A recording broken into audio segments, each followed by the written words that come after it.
Today we're talking about Annihilation, the new map pack for Call of Duty Black Ops. We have 4 new multiplayer maps: Hangar 18, Silo, Drive-In, and Hazard, and a new zombies map called Shangri-La.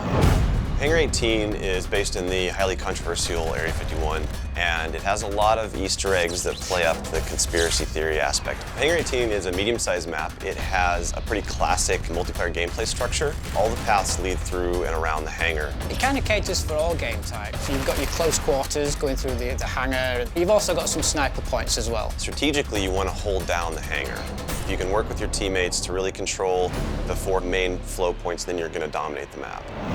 Silo is based on a Russian underground nuclear missile silo construction site. It's probably one of the largest maps in the entire game. Silo favors players who take their time because there's a lot of flank routes and a lot of interconnecting paths.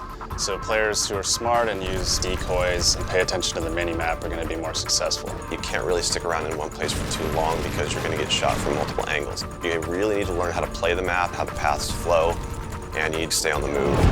Nuketown was a really hugely successful and popular map with Black Ops, and we wanted to do another map in the DLC that kind of emulates that style of gameplay. Drive-In's a fairly small map, but it does have a variation of battles. You've got the wide open area in the middle, the actual Drive-In itself, but then you do have close quarter battles down the side.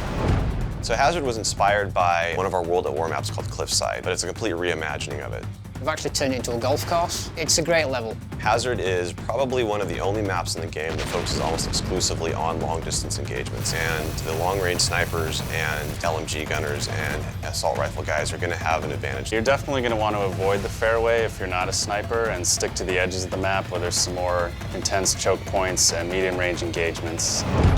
The story in Shangri-La is shrouded in mystery. I love to leave it up to the fans to derive their own ideas from it and also discover the facts that we put in there. I hope they really get the sense that we've taken this to just a whole nother level with the new weapons, the new environment, the new ways of getting around the map and things like that. There's a lot of holding areas, escape hatches, and things that let you get out at the last minute, which is a contrast to Call of the Dead, where it was a very wide open map. This is a much tighter map. Don't hold out too long. If things look like they're getting rough, get out of there.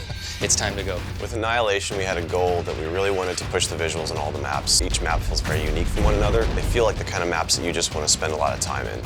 Annihilation hits Xbox Live Marketplace on June 28th.